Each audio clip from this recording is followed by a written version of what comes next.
Welcome to Behind the Armor, where we deep dive into the heart of what matters. I'm your host, Judd Shaw, adventurer, storyteller, agent of change, and speaker on authenticity and human connection. Join me as we explore the complexities of human connection, featuring theorists, scientists, and speakers. Our mission is simple: to inspire you to reclaim your true self and create genuine connections with others. Join me as we lay down our armor and live authentically. Hello, you beautiful people, and thanks for tuning in. Today, we're talking with Dr. Rebecca Heiss, a biologist and stress expert. Rebecca works with individuals and organizations to transform mindsets from fear to awe and adventure.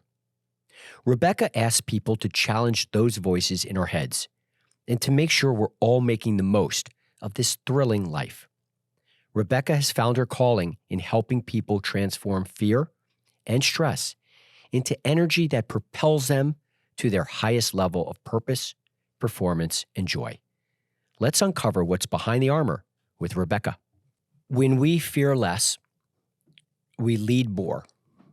And no one knows this better than Dr. Rebecca. Welcome to the show. Thank you so much, Judd. I think you give me too much credit already, but we'll muddle our way through. Well, speaking of credit, you are a doctor and expert in the science of stress. You are an author of the book Instinct. You are an international keynote speaker.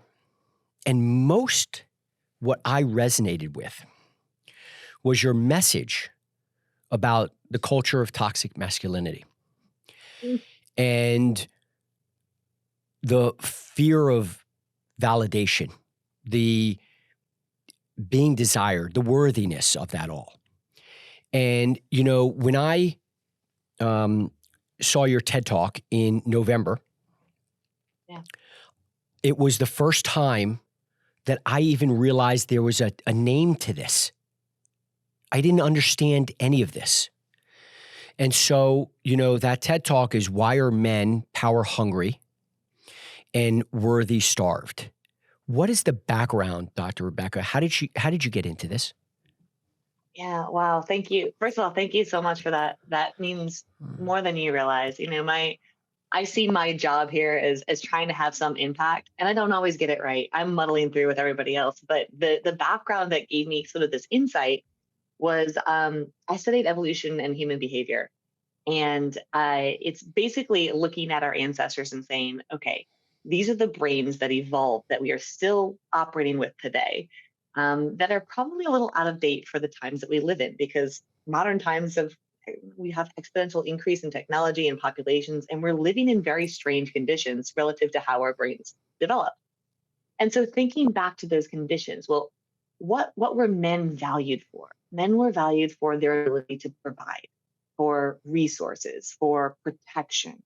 So men have developed this culture of I have to show how tough I am. I have to, beat off, competition, and I'm worthy because of these resources that I can provide, whether that's food or money or luxury watches that we now see men wearing all the time to show, look, this is how much food I can gather. It's this strange adaptation of those behaviors. From our evolutionary origins, we valued men for the resources that they could provide. Food, shelter, protection. Money, honey. In modern society, a man's value is often the equivalent of his paycheck.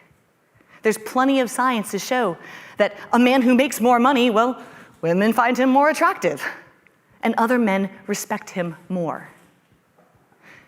So is it any wonder, in a society that is so digitally connected, with young men spending more and more time scrolling social media and comparing themselves to the Elon Musks, the Bill Gates, the Mr. Beasts of the world, that they're feeling a little worthless and perhaps a bit hopeless?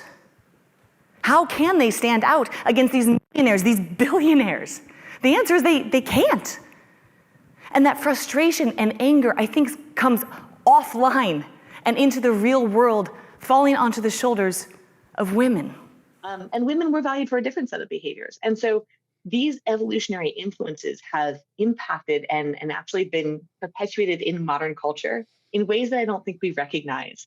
So the background of that particular talk, I just watched the Barbie movie, and I came away kind of like, oh, I love the Barbie movie. You know, that this felt really good and empowering for women, but there was something that just didn't sit right with me, and it was just, I looked at these Kens, and all of the men in the movie were just so flat, so emotionally empty, so void of all of the feminine power that they should have had. And so that was the background for the movie, or for the for the TED Talk. Doctor, that resonates so much with me. And I want to tell you a little about background so you can help me understand it. Sure. I grew up with a father who had a diamond embezzled Rolex, spinners on a Hummer, flashy, very powerful guy. He was in the boxing industry, and I would go to Vegas or Atlantic City, and I would see how people would treat him. And he was just oozing with power. And he was also the guy that if I fell, it was like, get up, stop crying, be a man. And what happened was, I realized after I saw your TED Talk that I've been a victim of what you're talking about. I'm the guy who's like, but I just want to wear beads, and like, that's not me.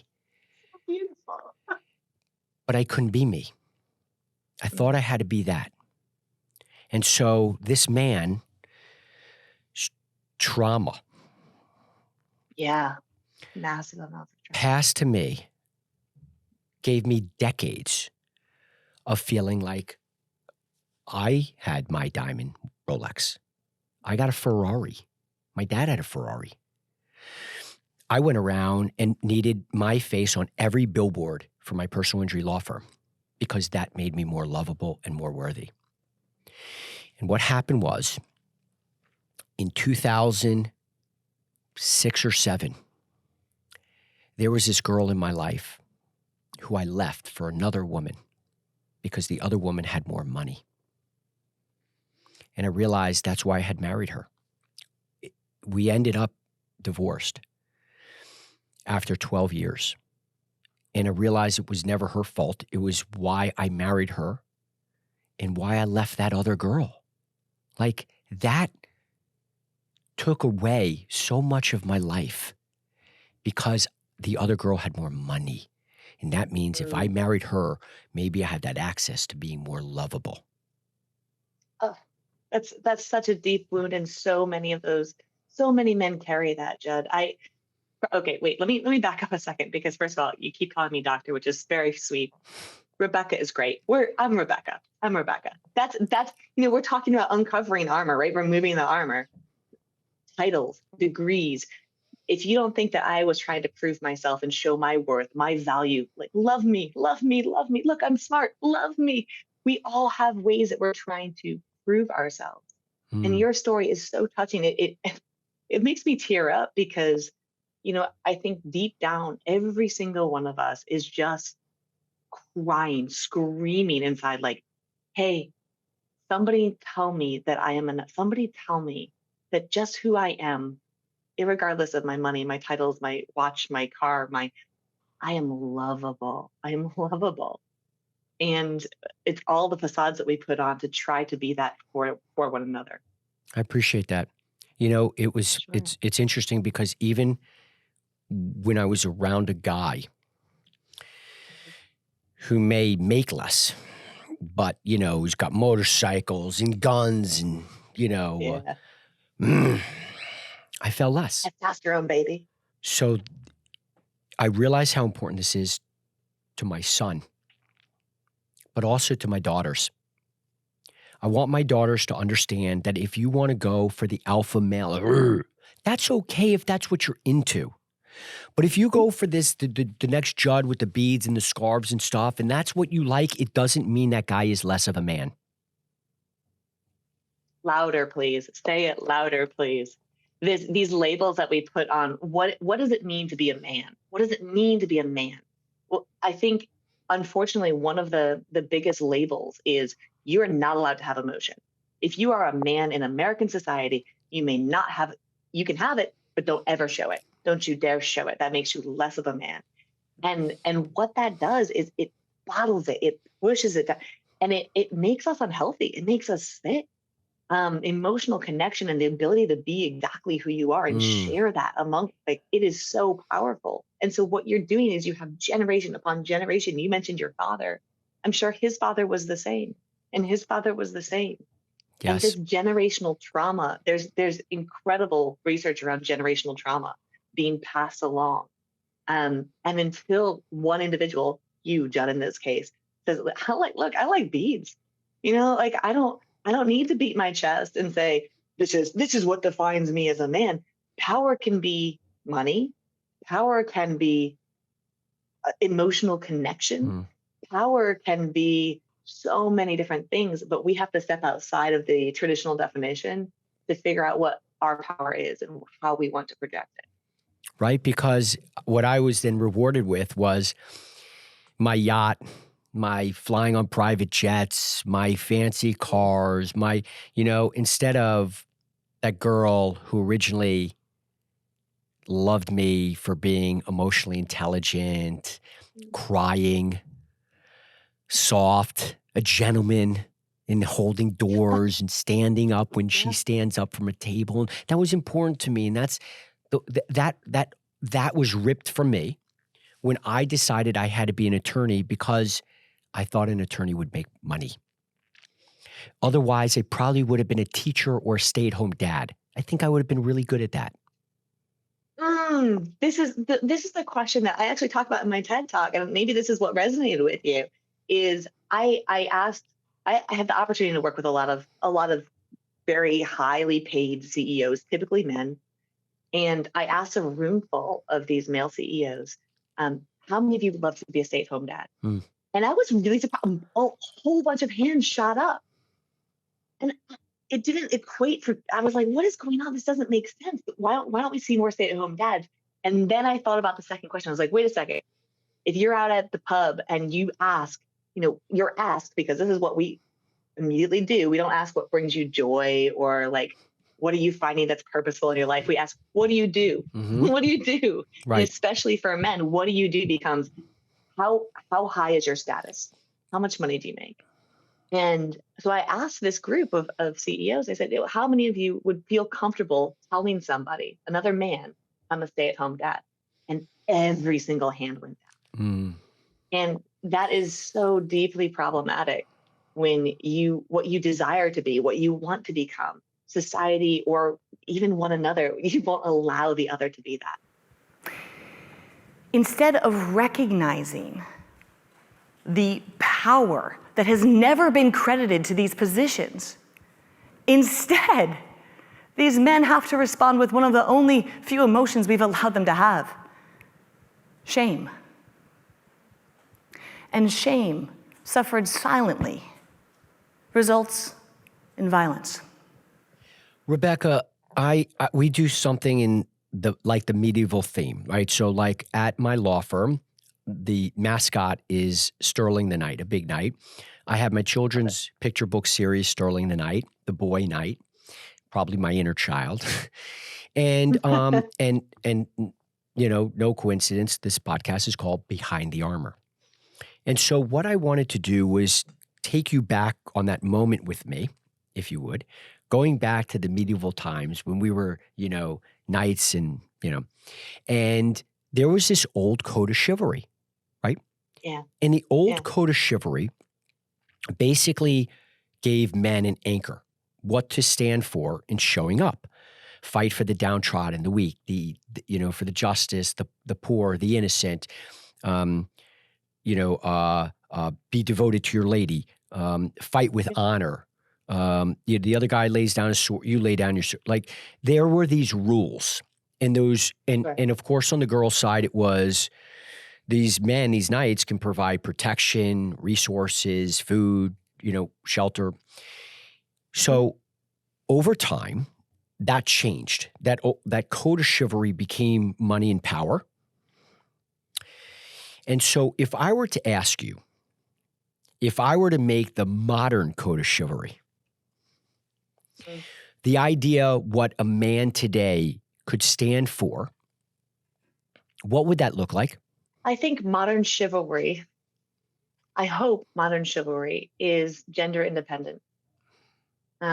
Because the reality is, whether you identify as a man or as a woman or as non-gender binary, or it's showing up as you are in kindness and in a service to others. So, I mean, it's so very basic when we think about it. Like, you look at any religious text, every single one of them includes some clause of the golden rule, right? Treat others the way you want to be treated. If I lay down my sword, lay down your sword.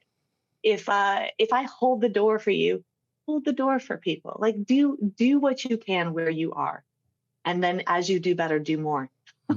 It seems so very basic, but I think the modern day code of chivalry is less about gender, less about protection of, a weaker or less dominant sex, and more about protecting one another. I think women have, traditionally, because we've been coached to be, because we've been culturally aligned to be more open, more emotionally expressive, and I think we owe it to our men to encourage that behavior from them, the way that we women have been cheerleaded to pursue more aggressive things, and like, yeah, go, you can do that, go play sports, go play football, like, let that testosterone ridden, traditionally masculine power come out, chase the money if that's what feels good. We haven't done the same thing for men. So to me, that code of chivalry is some recognition of be kind to one another, and cheerlead all of ourselves into the space. I love that, because we all do have parts of energies, feminine and masculine energy. And the toxic masculinity part says, like, brings out full-on masculinity. And after a while, that masculinity, the all masculine, in not allowing my feminine energy to show up, led to my dark night. I mean, eventually I crawled up in the corner of the garage, hysterically crying and thinking about ending my life with all the material things around me. How could I be so Isn't that ironic? Right? How could I be so unhealthy, surrounded by all these luxury cars and in this big house and all? And here I am feeling broken, like a shell of a human. And it was because I didn't foster the authentic part of me, which is also the feminine energy. When my father, my biological father, he was deposed in my divorce case by my ex. And in that, he testified that he thought that I was gay. And my attorney asked him, is there something wrong with that? And he answered, John, do you have kids? He says, yes, I have kids. He says, John, I hope you never have to receive that call.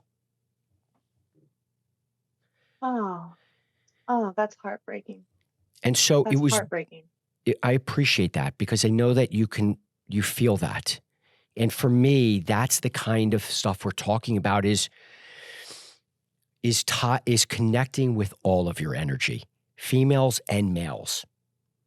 Yeah. And I think especially, I'm sorry. No, I was just finish being wholehearted, right? To me, being whole is being balanced with those energies.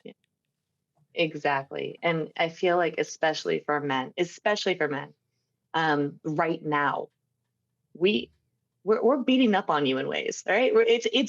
It's challenging to be a man right now. I see it because it's, yes, we do need to be cheerleading women and minorities and people of color, and all of these people that we have traditionally, put aside, and the balance of power hasn't been fair. And so it feels like this massive suck and this taking back of things, and, slices of the pie being ripped out of the hands of men. And it's because you all have been fed lies, right? You've been fed this steady diet of the only thing that gives you worth is that Ferrari. The only thing that will make you happy is that 20-year-old supermodel that you can show off on your arm and pretend like this is a very healthy, happy relationship. The only thing that is of value in you is what you can give to others. And that is like soul wrenching. And that's why we find, people like yourself curled up in the dark corner of your of your garage next to your 12 Ferraris going, why am I so unhappy? Mm-hmm. I should be, there's something broken with me. Mm-hmm. And it's not broken with you. It's not. It's Yeah. broken societally. It was a disconnection with myself. Right. What can we help me? What can we do to tell females how to help the problem? Because I can only talk from my perspective. I can only speak from the view that I've had my life.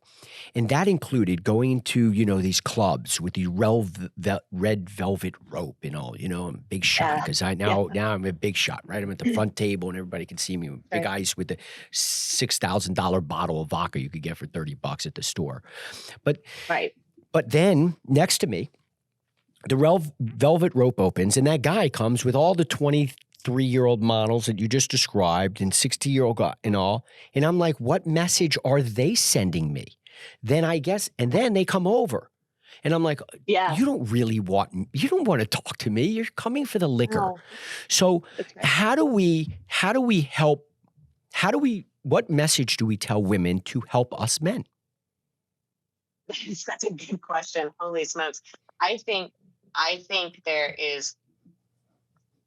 are deep, deep wounds that every individual of every gender carries. And I think the first wound that we have to work through as women is this safety wound.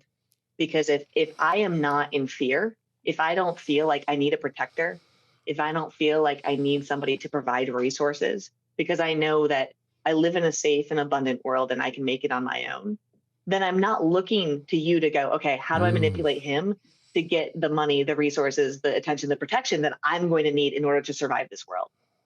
So I think the consistent safety of women is going to allow for the cheerleading of men in a different way. It's a really good question, Judd, and I want to think on it more because I do think men have stepped up into a space where they have been able to begin to cheerlead women into their masculine power, and I do see that happening. And I also feel like as women are breaking through these glass ceilings, men are like, oh shit, what do we do? What do we do now? Because there's no way for me to prove myself to this woman who's making the same amount of money as me. Right. Now, what value am I? And so I think maybe the lesson women need to be offering is just one of, it's exactly what you just said, of wholeness, of seeing you beyond a paycheck, beyond a traditional value, the same way that you, hopefully, men have been seeing women. And this is very heteronormative, but like men seeing women or anybody who's attracted to women as more than just youth and beauty and a vessel of reproduction. So I think there is this deep, deep work that both and all genders need to do. Wow. It's like so mind-blowing. I wish it was a simple answer. Well, I'll tell you what. Yeah. We're going to do a part 2 on this. You and I will get into the studio at some time, and we're going to go into a deeper version. It'll be the Judd and Rebecca deep dive version 2 of this. Yeah? Let's go. I'm so excited. I'm already like my wheels are spinning. LFG. Let's do it. Okay. Yeah. So going to that, I love that, by the way. And I love the idea of allowing women to reinforce those values, because I was taught early on that my value was the provider. And so what happened? My, 3 young kids at young ages, I'm working. I'm building this law you don't firm. have time for that. Yeah. Well, that's my value. I'm sorry, I have an emotional value. I have like a different value. I didn't know. So, when I missed out on all those years of my daughter's life because I was at the office, I thought I was doing what I was supposed to. Meantime, fulfilling the roles. Yeah. right. And meantime, Yeah. the real energy of me, had I deep connected with that, would have been go home and play and teach and mentor and father and all those things that you love to at your core. But what a scary thing to expose of yourself, because then the question becomes, if I show this version of myself, will the people who are around me who love me still love me? And the second thing is, societally, like, we're not set up for that. I feel like you show up to a playground with your kid as a man, and this is not something that we have done a good job of, right? It's like, who's that guy? It's a safety thing. It's immediately like, what's going on here? Is he a predator? Is this because we haven't, again, offered and allowed space for men to show up authentically in caretaking roles, in household duties, in childcare, and it's it's a very scary and deeply seated fear that is real. So I want to offer you and all of the men out there that have had that, like, just offer yourself a moment of forgiveness there, because it's not just you, and it's really, really scary. So find that space to forgive that part of yourself, and like maybe start to push into the fear a little. Yeah. Because the more we do show up as ourselves, this is my whole line, right? The whole line of work that I do is, the more we fear less, the more we open space for others to do the same. And it's I feel like the world becomes a better place. I love that. And then what I did was I ultimately taught my daughter that the value what is, again, money. That's the cycle, right? Huge. Because I'm at the office thinking I'm doing my thing, and then she thinks that this is what men do, and here we go. Yeah. Yeah. The cycle continues. There's a study that is possibly my favorite study of all time. And I'm gonna nerd out with you for a second, because I want to share it. It's really important. So these male mice were exposed to the scent of cherry blossoms and then immediately shocked. So they learned very quickly, cherry blossoms means I'm scared, I'm shaking, I'm really terrified. They have this classical conditioning response. They then take those male mice and they breed them to female mice, and they take the pups, the children, the offspring, and they expose them to cherry blossoms. And what happens? Those pups begin to shake in fear. Now, remember, those pups have never experienced a shock. They've never experienced cherry blossoms, but that trauma has been passed along generationally, simply because the father had this exposure, this fear. And there's two really important things about this study. One, obviously generational trauma. Two, another outside mouse was brought in to this group of pups, and the group of pups taught the outside mouse to be afraid of cherry blossoms. So there's cultural transmission of this fear too. And then last, and the most important thing about all of this, and I feel like you are the shining example, this knight that's removed the armor, right? That says, wait a second, these are cherry blossoms. Nothing bad is happening when I stop and I smell the cherry blossoms. And that single mouse stopped the entire process, that entire cycle of generational trauma.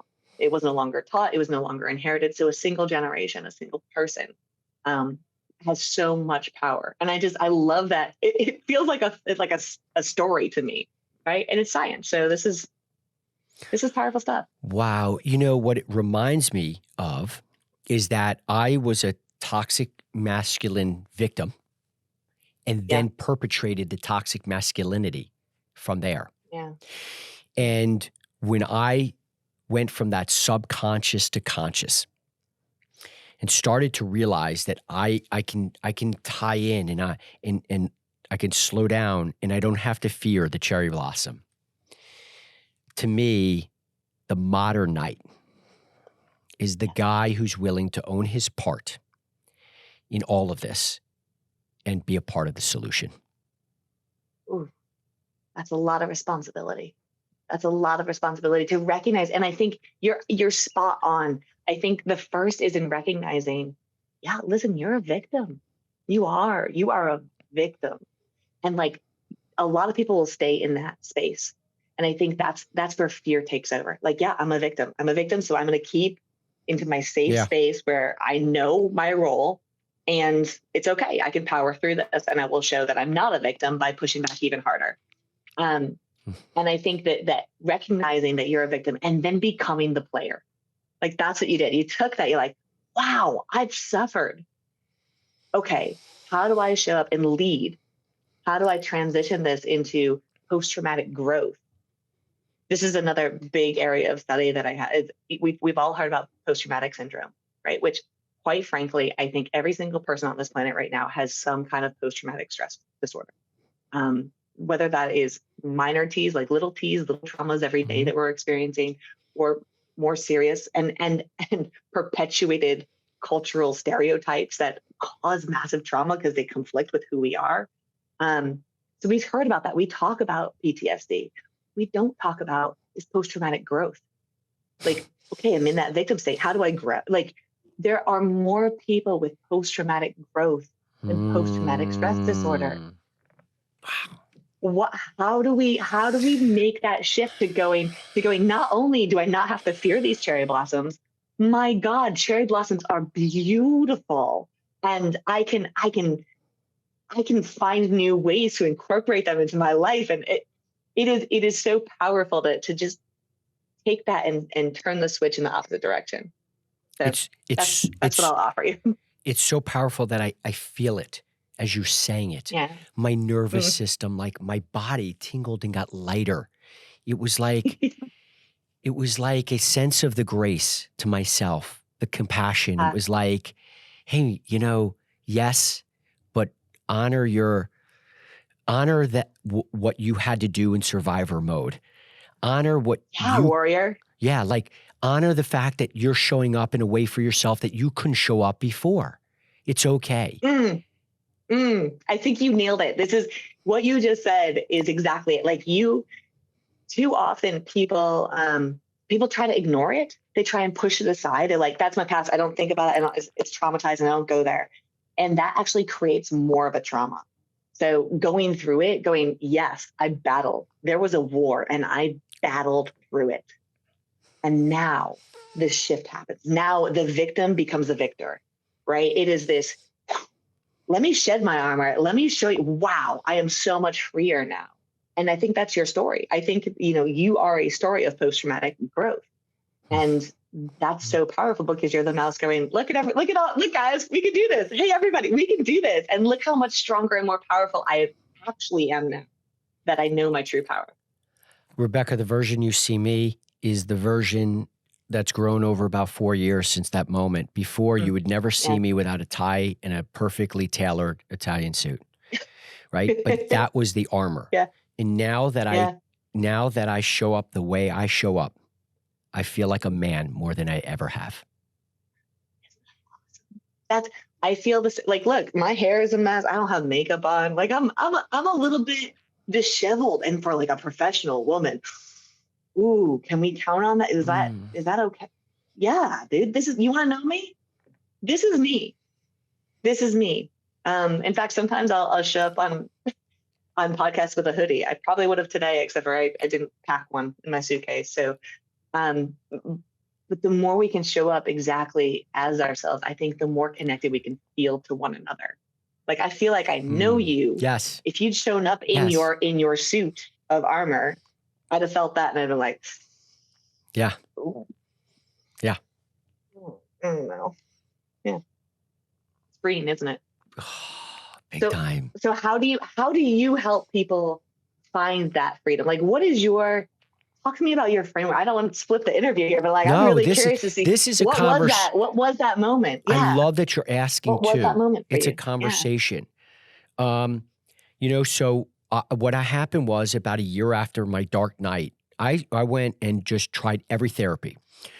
EDM, psychedelics. I was doing anything and everything somebody say, stick your body in cold. I was submerged in I went all in on anything I can learn, and after about a year, I was feeling this incredible relief in my life. Wow, my life is better than it ever has. And by the way, I don't even have my boat and the cars anymore. All that stuff was sold in the divorce and I'm happier than ever. What is that? And then I realized, wow, authenticity is my superpower. Mm. And then I thought, how can I re-engineer my healing so that I can help other men? Men who are those CEOs that you spoke to that said, maybe if there's 4 or 5 of you that would rather be that dad, go to the park. Yeah. And what I thought about was the connection cure. Cure standing for conscious awareness, understanding, renewing, and expanding. And the idea was, if we can first be consciously aware of how we may be masked up, of how we may be showing up behind armor, then we realize that there's a root to disconnection and loneliness. And then if we can move to understanding, what are the reasons that we show up that way, right? Maybe trauma, childhood trauma, loss of loved one, maybe society or our caretakers told us we couldn't show up that way. And so there's some understanding. And then once to be able to attack the problem, you need to be aware of the problem. And so once you move— you got to know it. you got to know it. And so once you move through understanding, you now can move to renewing connections first with yourself. I found that I loved yoga. I loved working on my children's picture book, right? And so then you can start connecting with others by showing up that way consistently in the world you live, work, love, and play. And finally, how can you expand those connections? How can you deepen the connections that you have and make more of these connections around the world? And I'm wondering, and I appreciate you asking me about that framework. You know, you have the T3, right? Your framework. Yep. And in mine, it was really about the first step, which is first find out who you unique best version of yourself is. And I found all these new things, and Rebecca was like meeting Judd for 2 years. I'm like, hey, Judd. Wow. Literally kind of experience. Hey, welcome to the world, me. Wow. Yeah. I'm like, wear this thing. I'm like, I never realized I love this so much. It's like my favorite thing in the world. This little plant bead, 3 beads and a string. I love it. I love it too. And I never knew I'd love it. And now I do. And it was like, hey, Judd. Wow. Hey, Judd. You know, and so connecting with yourself first felt so important, because it's honoring your own self-love. It's honoring your self-worth. It's realizing what you think makes you worthy. Gosh, it is such a hard step because people end up so disconnected. I did this, and I'm happy to go into my framework and the stories that got me there. But even before I had actually committed to the T-3 thing, I remember taking a trip for myself. And the whole idea was I packed a backpack. I bought a one-way ticket to Puerto Rico, and that's it. I didn't plan anything. I was planning on like hitchhiking and backpacking and figuring out and doing exactly what I wanted to do. And I remember landing and going, I should want to eat a salad. I should want to go for a hike. And I had no idea if I wanted to do that or if I felt like that's what I should want to do. And I remember I sat in that airport for like 3 hours going, Rebecca, what do you actually want to do? Like, I was so out of touch with my body, my decisions. Like, I just didn't, it was just, this is the automatic thing that you should do when you're in a new place and I spent 4 days figuring out and doing exactly what it was that I wanted to do, which turns out was like, I love sparkles. Now I wear sparkles. I'm like a little kid, you know, like you're supposed to grow out of that. Like, Rebecca, you are a full grown adult. Like, you have access to resources. You can buy a diamond. No, I want sparkles. I want all the sparkles. And it's in such juxtaposition to the picture that I'd painted of myself as like, well, you're a professional, like you're right. You can't tell this over, you know, this medium, but like, I'm a big girl, you know, I'm nearly 6 foot. So I'm like this intimidating presence, and I'm like, those sparkles. And I think that part of your framework is so important, Judd, and something that people really skip over. So, yeah. What size shoe are you? 11. The I'm- proud 11. I'm gonna have to get you Yeah. that, like, you know, like with my girls, I love when they wore the sparkly shoes. Like, I That's was what like, I own I love a whole those. collection of sparkly Converse. I'm like, why So, can't, right? tell your girls spot on. Those are your ruby slippers, baby. Like you've got the power. Click those heels. Let's go. You've always had that power. Wear the glitter. Love it. I love it. And Judd, glitter would look great on you too. I'm just saying. You know what? I'm aware. Don't limit yourself. I'm gonna get it. Don't limit I'm gonna yourself. get it. Yeah. And I'm Love it. gonna send a photo to you and thank you for my sparkles. I'm stoked. We're gonna meet up in Central Park or something, like, and just walk around with our glitters on. I love the I dig it. imagery of that. The, you know, but at the same time, when my daughter would go with me, let's say to a store, Mhm. and she would pick up on how they would be treating me. You want a bottle of water? Mm. Or you want to sit in this couch? You want to pull out some shirt? You like this? You like this? Yeah. I needed to, she thought it was the coolest experience. This is amazing. Mm. But I Yeah. wanted to, I had now the moment, the mindset to be able to say, but don't think that makes you any more or less important. You know? Yeah. And thank you for doing that, and thank you for setting that example, because I think it's human tendency, to adapt. Hedonic adaptation is really common. It's, the treadmill. You get to a certain point and you're like, oh my gosh, I'm so happy. I'm so happy. And then that becomes the norm, right? Well, people always treat me like this, and you stop seeing it. And that is such a danger. And it's why, we lose gratitude for all that we have. Shoot, like if I didn't have the luxuries around me, I would feel it deeply. But every day I have to remind myself, power, that's a luxury, Rebecca. You sleep on a bed, on any bed, not just like a really comfortable, nice sleep number bed or whatever it is. Like you have a bed, you have a home. There's so much that we take for granted. And especially, the way people treat us.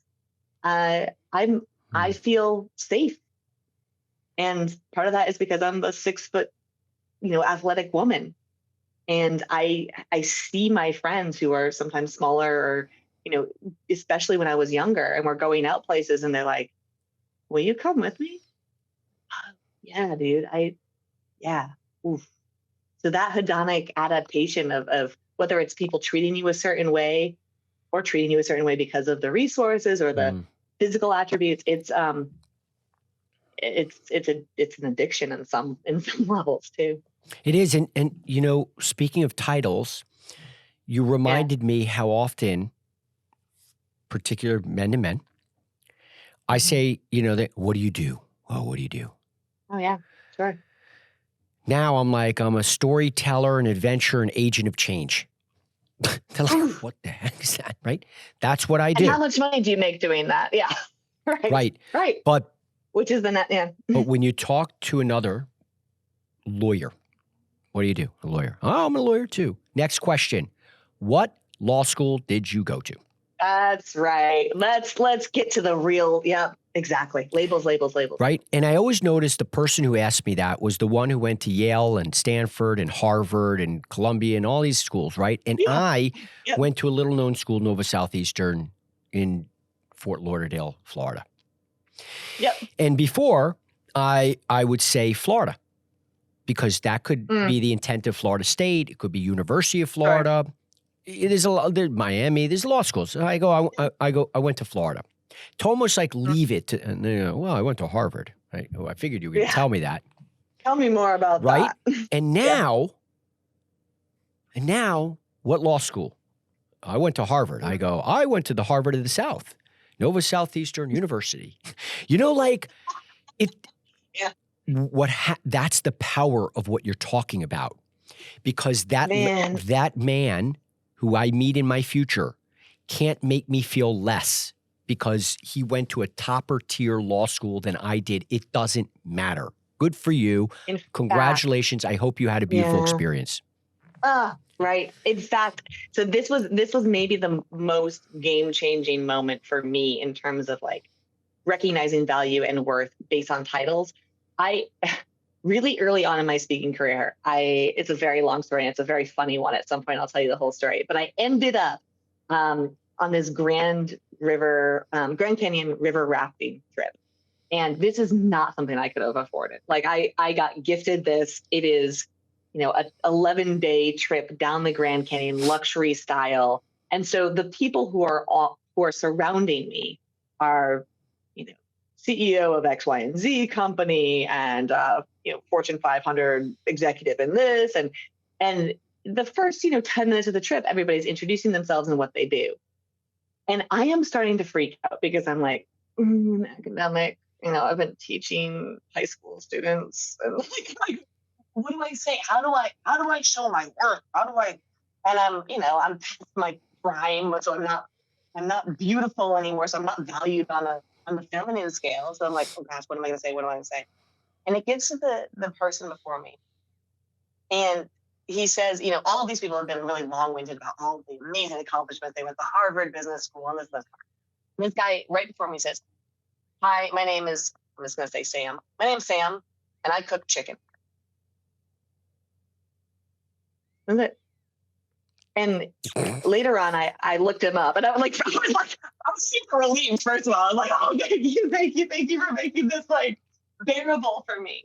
And I look him up, and he is the owner, operator, president, CEO. I don't even remember his actual title, but he owned you'll know it. I will not say the company. He owns a very large chicken chain, and it was so wonderful. For so many reasons. One, he made me feel comfortable. But two, immediately you looked at the faces of people around you, and everyone was like, he has all the power now.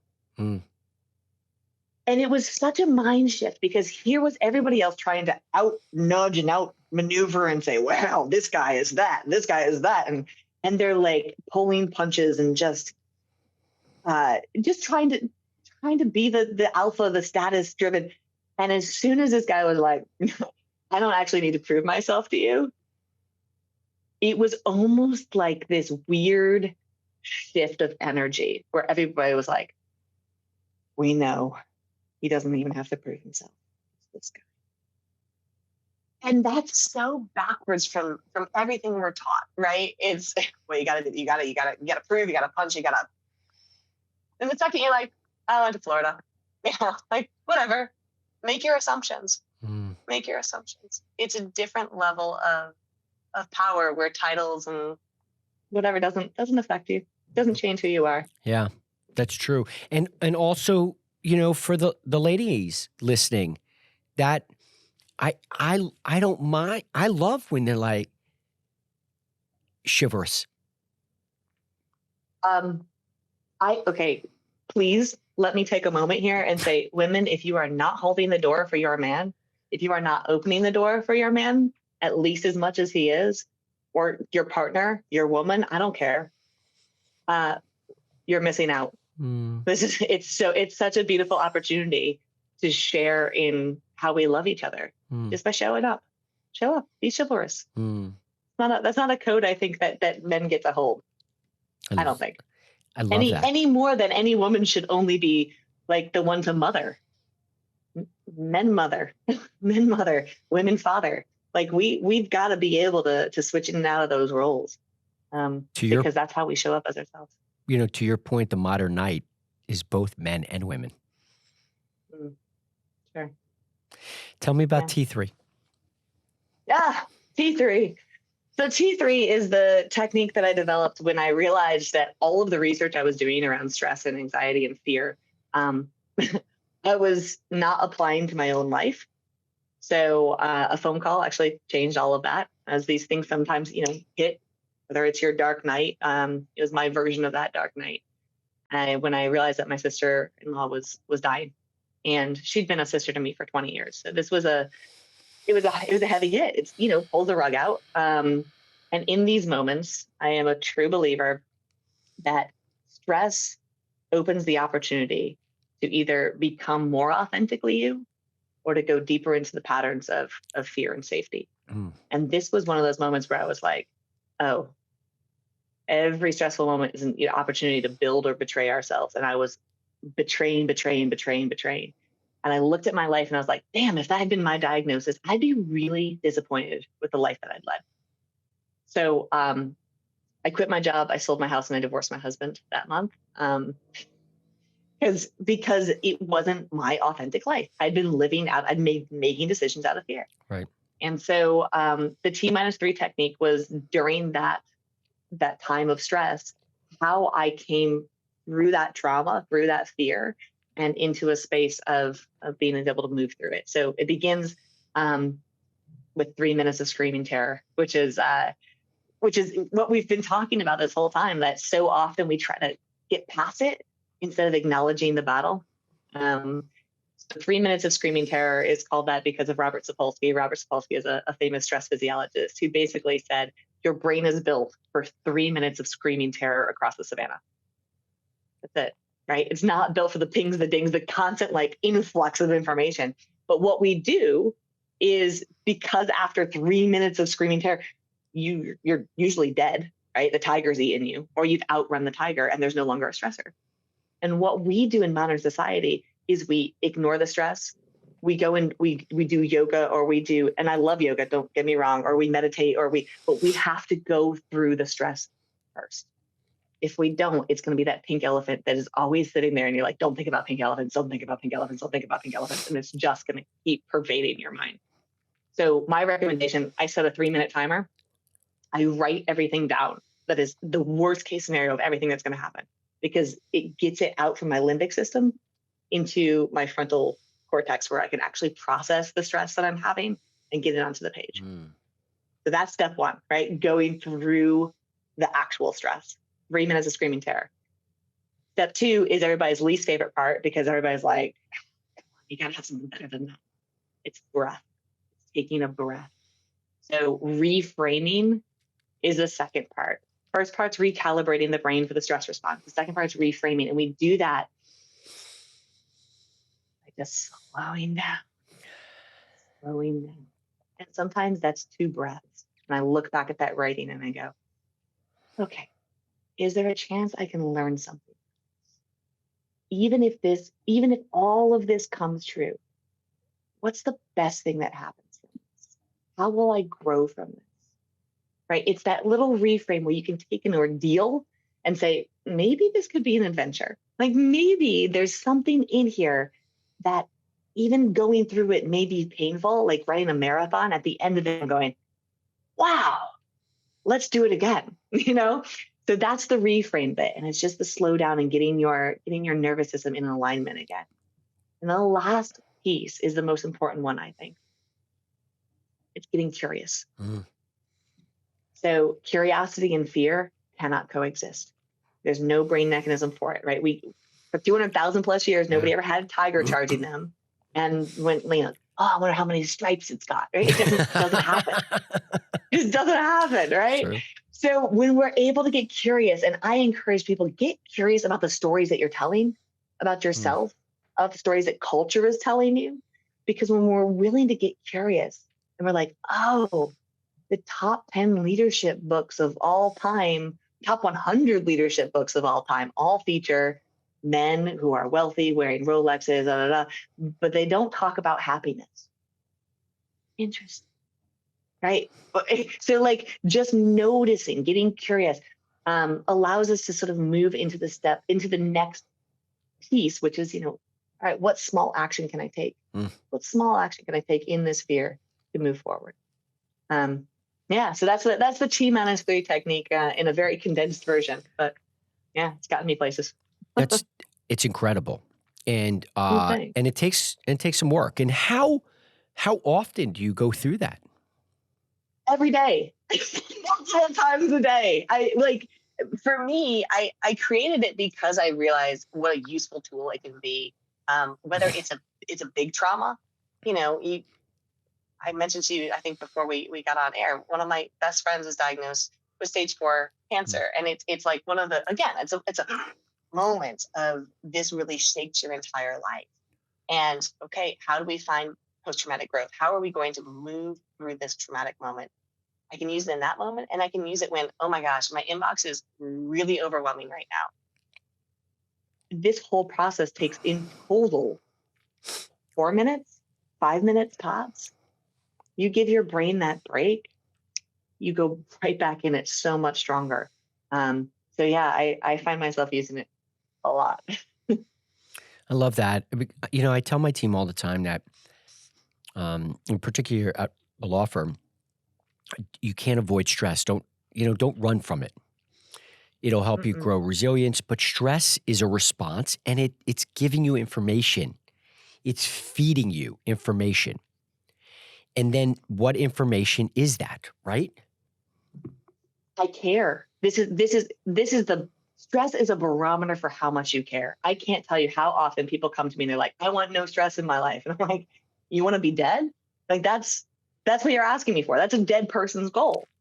To have stress means that you are doing something that you care about, that matters, that gives you purpose. Mm. And one of my favorite, again, I'm going to nerd out on you for a second, but one of my favorite studies, and my research has continued in this area, is that 2013 looked at a large swath of Americans and asked people, what makes your life meaningful and purposeful and valuable? And the number one correlate was stress. Stress gives our lives meaning and purpose. And when I say that, people are scratching their heads. And I'll ask you this, so your listeners can consider this and wrap their heads around it too. So think of a project or an accomplishment that you are most proud of. In the middle of that goal, in the middle of that accomplishment, in the middle of doing that work, what was your stress level? On a scale of 0 to 100. Mm. And most people will say, oh my gosh, it was like 200. I was so wrapped up. I was like out of my gourd, crazy about this thing. I'm like, it's because you cared. It's because your mind was performing. You were stressed out and it was giving you purpose, right? Woo! Wow, did that land? Wow, did that land? Yeah. And it landed because it's so relevant in what you and I are even talking about, because a week ago, when I started exploring this toxic masculinity, not even realizing there was a name to it, doing a deep dive on you, getting prepared, speaking to a member of my team, Buzz, who we're going back and forth about this old toxic masculinity. And everybody that I was talking to, I said, I need to do something with this modern night. I want to develop this. Well, they didn't realize that the more stress I was getting over the week, now that you showed that to me, you mirrored it for me, I now realize that stress was what ultimately was really exploding in creativity and the concept, and evolved over the week into this. Oh, that's so cool. That's so cool. I love that you had that experience. Yeah. And I remind people often, world records aren't broken at practice. World records are broken at the Olympics or at world trials, where the pressure is the highest, where the stress is on. And so what you're doing is you're taking that stress and you're letting it work for you rather than against you. When you realize, I'm engaged with this, this means something to me. It helps you perform. So I think that's an incredible example. Thank you so much for sharing. I thank you, because just last night, about 9:30 at night, I was on the phone and I was still talking this out. I had to figure this thing, the modern night, and it was it was just like pushback, but it was the moment when I realized why it was important. It was it was the moment that when I heard it a week ago, and it was like a funny, but it was like funny in a way that this feels tingly, odd, and familiar, right? Yeah. And then I realized, wow, this is what happened. This is what led to the dark night. And I cried last night, Rebecca. I was crying. And it was finally the relief of the week of stress, figuring out why this mattered so much to me. Oh, you just gave me chills. Like that is huge. That is huge. Judd, I see you. I don't I don't want it to make it awkward, but like I see you and you are love. You are absolute love. And that is so beautiful to be in the presence of somebody who has done the work and like come out the other side and like, oh, look, it's like a Superman cape. It's just like, oh, this is who I am. Like I've been hiding as Clark Kent my whole life, trying to play this role. And maybe it's the reverse. I don't know, but it's a superhuman experience to come into your own like that. I'm just, without trying to sound condescending or patronizing, like I'm really proud of you. Like I'm really proud of you. That's a lot of work. So thank you. And thank you for sharing it so that others can follow in your footsteps. I appreciate you so much. And I appreciate you saying that. It comes across genuine. And so I hear it that way. And it feels very validating and very loved. You know, I'm going to nerd out with you because you like these experiments. So have you ever heard of Dr. Bruce Alexander's Rat Pack? Bruce Alexander. And his Rat Pack. No, I haven't. Say more. So, you know, back in the day, there was this experiment where rats would be placed isolated in single cages with 2 water bottles. Mm-hmm. One would be water and one would be heroin-laced water. Yes. Right? Yes. And all these rats ultimately took the heroin, overdosed, and died. And Bruce Alexander, a doctor, said, psychologist said, of course they're doing this. What else are they going to do, right? And so he decided he was going to create this rat pack where he was going to throw in, 20 rats of both genders and create this Barbie land of rats where there's, play balls and great cheeses from all over and places for rat sex and rat activities and raising rat little babies. And then they put in the water, both water bottles. And what they noticed is none of the rats went for the heroin-laced water. And in fact, Dr. Alexander had proved that you could take an already heroin-induced rat, throw him or her in the rat pack, and they will quickly assimilate, moving away from the heroin-laced water for healthier rat activities. Amazing. Yeah. Isn't that incredible? How much hope does that give us, right? To go, whatever your entrenchment, whatever your trauma, whatever your heroin of culture, of shame, of guilt, of labels that you feel like you have to have, you surround yourself with the right people, the right community, the right messaging, whatever that is for you, the right things to have fun. You'll play what feels good. Lean into that. And the more we follow and trust ourselves and our instincts there, the less heroin we need in our life. I think that's yeah. And it's a great example. And the live example of that was what I'll share with you, because you and just you being you open vulnerability. And as a side note, it reminds me of how vulnerability leads to vulnerability. That you and I are having this conversation, and honestly, I feel like, Rebecca, we're sitting in our couch and we've known each other for 40 years. Seriously. Babe. Yeah. And I want to tell you, I want to share with you that what most everybody in my world had not known was that the last year before that dark night, with a wife and 3 healthy, beautiful kids, with a yacht, crude yacht, outside my Key Largo beachfront property, multiple big homes, that every night after I played lawyer, I would go find the sketchiest, dirtiest neighborhoods, and I would do meth all night. And I would sit around with strangers that I didn't know, and it felt like home, and it felt like a sense of belonging.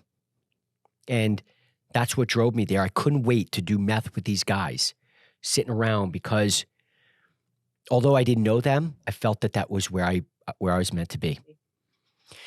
And, and so finally, after that dark night, about 2 years ago, I was speaking with my therapist, and I asked her, why haven't I gone back to meth? Because in the end, it really did feel like home, and it really did feel good. Mm-hmm. But I have no desire. I didn't go to NA, and I'm not putting against it. You find the help you need. My help was therapies and EMDR and things like this. but I wanted to understand, like, how did the switch just turn off? Mm. And she reminded me that that's because you found your rat pack. That's it. That I found my Yeah. friends who accept me for me. That I found people who loved me for me. And when that came possible, I realized that I didn't belong in that meth den. That's not where I belonged. It's just that I didn't like me. It's so powerful. And that's so like, whether it's a meth den, whether it's drowning yourself in alcohol and in work, like Yeah, everybody success. has a drug that they use to numb themselves, either numb themselves or become themselves. Like alcohol is one of those things that a lot of people use because they are able to shed all of the layers of who they're supposed to be. And they're like, oh, well, that's just me when I'm drunk. No, that's you. Right. That's the real you. And maybe that was the freeing source that, meth offered, or whatever the thing is that you chase. And when we find our communities, when we find that home outside of that space, that makes my heart ache. I'm so happy for you. Thank you. So And happy. and you're right, because success was the addiction. It was the power That's and it. money. And then success became my addiction. And when success stopped feeding that need, like I have every billboard Who am I? now, like I'm still not feeling it. The leather, the smell of that leather on the Ferrari steering wheel, it was like, that Yeah. kind of wears off too. It was like, Yeah. what's next? Yeah. It was what next, because I realized that success no longer did it. So then I went to the next coping mechanism. Anything and everything that could either numb the pain, avoid the pain, or, quite frankly, make me feel as if I thought that that was my sense of worth. Match me where my sense of worth was. So Judd went down, not high. Yeah. What an incredible flip. What an incredible ability. And that's man, what was the story you told yourself in those moments? Like when you're at your lowest point, what is the story you tell yourself to begin the healing, to begin the like I wake up every day and listen, I'm not perfect. I'm far from perfect, but I'm like, man, I'm a good person. Like I think I'm doing okay. If I died right now, this is a big realization for me. I'm like, if I died right now, I'd be like, I don't want to die. I have lots of life to live. I'm excited about it. But I'm like, you're all right. I've established this real deep inner peace. It was so much work. What was the story that helped you like get to that space of going, maybe I can help others. Maybe I can be the model of who I am, and that will be enough to inspire people. What was that for you? I love the question. Thank you. For me, it was dialing back to the core values, my core values. My business had a core values list. I never thought that I needed core values. And then establishing my own core values and tying into those things that really drive Judd's passion and purpose. And it wasn't the law firm. It was, again, teaching and mentoring and helping.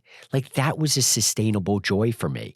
I noticed that while every materialistic thing I bought had a shelf life to it, when I would help others, the story was a lifetime for me. I still smile about some of these stories that I talk about in keynote speaking, of expanding my connections and what that's done for others. And that's the drive. And so, it's the daily affirmations. It's the sense that I'm going to be okay. And it's the idea that now I can dial in to what drives me. Like what makes Judd show up today? Yeah. So what is that joy? That's my, I promise I'll stop asking questions. What brings you joy today? What is bringing you joy?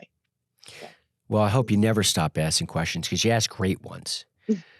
Thanks. But what brings me joy is having this conversation today. Because one, it makes my work today is like self-healing. I get to heal along this journey when putting this creative art out in the universe. My hope is that others are getting this feeling that I have right now in our conversation, and it can resonate with someone else.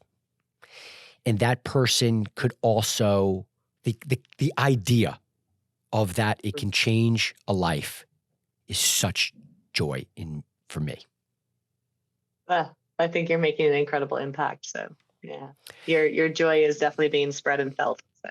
I appreciate that. And so is yours. And so, Rebecca, I have a question for you. You have helped so many people through your speaking and your work. And I wanted to know what or how Rebecca authentically connects with herself. What a great question. How do I authentically connect with myself? I think there's multiple ways, and I think it begins by I start each day checking in full body. So I think, especially in our culture, we get very disconnected from our bodies. And like you're supposed to eat at a certain time, you're supposed to exercise, you're supposed to have sex X number of days a week, you're supposed to do this. There's a lot of supposed to's. And I wake up every morning and just say, hey Rebecca, how are you feeling? Like, are you hungry? No? Do you need breakfast? Then don't eat breakfast. Are you thirsty? Would coffee be good for you today? Like, just getting curious about myself. I think I've done a lot of self work and in parts therapy, and so I ask different parts of myself. I check in, like, hey, how's that achievement self doing today? You feeling okay? You feeling okay? I love that. Are you safe? Are you safe? Like, I actually have little conversations with myself. I probably sound a little schizophrenic, but I like will pat my brain sometime, like, hey, you okay up there? And just allow space for those different parts of myself to come up and acknowledge them. I do that a lot in running. So I like to run most days. I don't like it until I get out there, and then I love it because it allows me some rhythm and pace that it's just me on the road. I'm not using earbuds or anything like that, and I can just feel in my body how I'm showing up. And I think that is just creating space for myself to show up. All parts of myself to show up is so important. I still see a therapist. I think that's really important. Doesn't work for everybody, but a therapist can be a friend. A therapist can be, somebody who can point out to you, hey, Rebecca, do you notice that you're doing this? Somebody who gives you some self-awareness. I think that's really important work. I also have chosen work that just like you allows me to continue the healing. Yeah. I mean, I went into this because I'm like 16-year-old me needed to hear this, and 20-year-old me needed to hear that, right. And 33-year-old needed to hear this. And I continue to try and tweak and do research and find things that will help me grow that I then get to share with others. And so, I think even my work drives me in a way to continue to stay authentic to myself. And wearing sparkly sneakers. 100% all the time. Does this feel good? This feels good. All right, move in that direction. If it doesn't, I won't. And what you're saying reminds me of, in a sense, how I learned to reparent myself, which was, what are your needs, Judd? Like, when do you check in and say, how you feeling? Like, yes, it started as reparenting. I had to say, like, hey, Judd, you can't go out and do meth all night. You got to get some sleep. You got to brush your teeth in the morning. It started that. And now it really is a daily check-in. And I try to get mindful and conscious about what I'm feeling and what are my daily needs. How can I help others if I'm not doing that for myself? It's so basic and it's so missed. Just because it's simple doesn't make it easy. It is like, I can't tell you how lost I have been from myself. Like I said, when I took that trip to Puerto Rico, I'm like, I have no idea. I have no idea who I am, what I want, where I'm going. And so that reparenting that you're talking about, getting curious with yourself, I would encourage your listeners, like, instead of doing positive affirmations, which I'm a big fan of, by the way, before you even say, Rebecca, you're feeling great today, check in with yourself I and go, love that. Rebecca, are you feeling great today? Like, if not, allow space for that to come out and journal it or whatever will be helpful for you. Yeah, But that's a great point. yeah, So it's like before you're convincing, some of the affirmations that's are right. Yeah, self-supporting and self-convincing. Before yeah. you go there, honor yourself, and before you Mm. tell yourself okay, ask if you're okay. Isn't that Yeah, wild? wow. Yeah, I mean, it's the little things like that. And I do think, the more more of an adult I become, the more I'm like, where are the adults? Like, oh my gosh, somebody needs to tell me to go to sleep right now. Like you said, somebody needs to tell me to. So one of the lines that I often use is, what would my oldest, not my oldest, sorry, my wisest, kindest self say to me right now? What would my wisest, kindest self say to me? And usually she's like, hey, Rebecca, you've been working for 8 hours. It's a beautiful day. Go for a walk. Mm, Like, and right? I tap into her and I'm like, yeah, thank you. Thank you. Mm, That's it. Ask wow. yourself, what would your oldest, or what I keep saying oldest, maybe she needs to come out there. Make it your oldest. What's your oldest wise? And actually, maybe that's a great visualization too. You're 105 years old. What's she going to tell you today, right now? Right? Check in. Rebecca, this conversation was so deeply heartwarming, was so deeply healing, was so deeply impactful to my son, to my daughters, to me. And I hope it is to men and women out there who can show up and be a modern knight. And we're going to have to do that part B and do a deeper dive to get underneath all of this and take it to the next level in whatever way, because I think we both join in the appreciation of not only what we can give others, but what that will give ourselves. Man, I am all in. I think we owe it to ourselves, and I'm showing up in a full glitter suit, so I expect the same. I'm doing it. I am doing Yes, it. let's go. Let's go. I'm in. Rebecca, thank you for your valuable time, your love, your energy. If I saw you, if you were in studio right now, I'd give you the biggest hug. And more importantly, I would want Well, a hug. And I can say that. So thank you thank for you. being on. Such a great conversation. Thank you so much for being the role model that you are for so many people. And listen, this is a big virtual hug, and I hope you feel it. And we'll see you soon. I want to extend my deepest gratitude to you.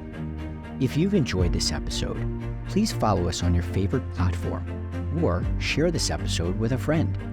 You can also follow me on Instagram at Judd Shaw Official. A special thank you to personal injury law firm Judd Shaw Injury Law for their support in helping us bring this podcast to life. Remember, friends, authenticity isn't about being perfect. It's about being real. It's about embracing our vulnerabilities, celebrating our strengths, and owning our stories. Until next time.